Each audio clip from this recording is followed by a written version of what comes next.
کہ کسی کی عزت نیلام کرنا چاہتے ہیں، آپ اس کو بہانہ بنا کے مسلمانوں میں نفاق ڈالنا چاہیں. نہیں، میرے نبی علیہ السلام کی ذات تمام اختلافات سے پاک ہے.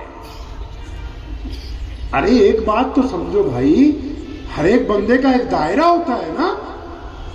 ایک بندہ کوتوال لگاؤ تھانے میں تو اس تھانے میں ایک نقشہ رکھا ہے کہ اتنے محلے، اتنی گلیاں، اتنے چوراہے تیرے پاس ہیں، وہ اس سے آگے نہیں جا سکتا. ایک بندہ ضلع کا افسر لگ جائے تو اس کے دفتر میں بھی نقشہ لگا ہوا ہے کہ اس ضلع سے آگے تیری نہیں چلتی. دائرہ نا، ہر ایک بندے کا ایک دائرہ ہے، ہر ایک بندے کی ایک حیثیت ہے، ہر ایک بندے کی اوقات ہے. کچھ باتیں تو ہماری اوقات سے اوپر کی ہیں کہ نہیں ہیں؟ ارے ہماری اوقات سے اوپر کی باتیں ہیں کہ نہیں؟ جہاں ہمارا معیار ہی نہیں پہنچا، ہمیں اندازہ ہی نہیں. اور جب ہم اس مسئلے پہ بحث کریں گے، دل کی تختی پہ لکھ جائیے کہ دونوں میں سے ایک ایمان سے خارج ہو جائے گا، کیونکہ میرے اللہ کو تمام باتوں پہ غصہ نہیں آتا. اگر کوئی اس کے نبی کی شان میں بے ادبی کر دے تو میرے رب کو وہ بندہ پسند نہیں ہے. اب وہ چاہے مسلمان منافق ہو، چاہے وہ کوئی اور ہو، اللہ کریم کو وہ بندہ پسند نہیں ہے.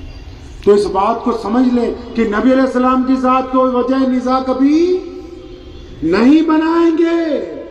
صحابہ کا یہ دستور تھا، قرون اولیٰ کے مسلمانوں کا ایک دستور تھا. آج بھی اہل عرب اور یورپ کے مسلمان اس بات کو لے کے چلتے ہیں. قرآن میں اللہ نے کہا نا، اپنی آواز میرے نبی کی آوازوں سے دھیمی کر لو. اب نبی تو ہمارے درمیان موجود نہیں ہے. اب مسلمان کیا کرتے ہیں پوری دنیا کے، ہمیں چھوڑ کے، ہم اس کوالٹی میں ابھی نہیں آئے. جب دو گروہ لڑتے ہیں آپس میں، جب مسلمانوں کے دو فرد آپس میں کوئی بحث تھے تو تیسرا بندہ وہاں پہنچ جاتا ہے اور زور سے کھڑا ہو کے کہتا ہے صلو علی النبی، کہ میرے نبی پر درود بھیجو. دونوں لڑنے والے پیچھے ہٹ جاتے ہیں.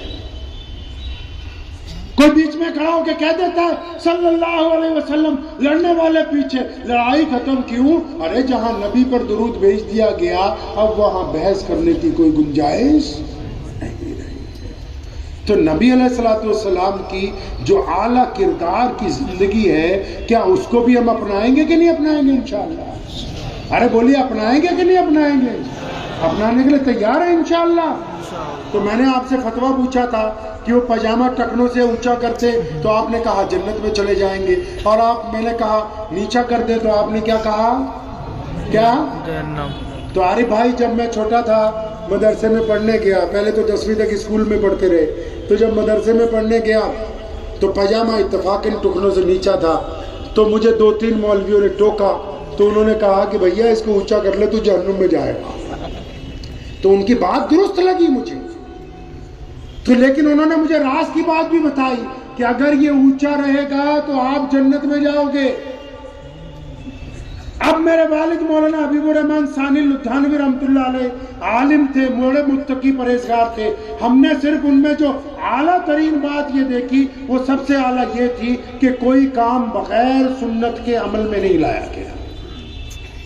کوئی ناراض ہو جائے، کوئی راضی ہو جائے، لیکن کام جو ہو رسول اللہ کی سنت کے مطابق. ان کے والد حضرت مولانا مفتی محمد احمد لدھیانوی رحمۃ اللہ علیہ اپنے دور کے جید علماء میں سے پنجاب میں پہلی بند پڑی مساجد کو کھلوانے والے وہ ہیں.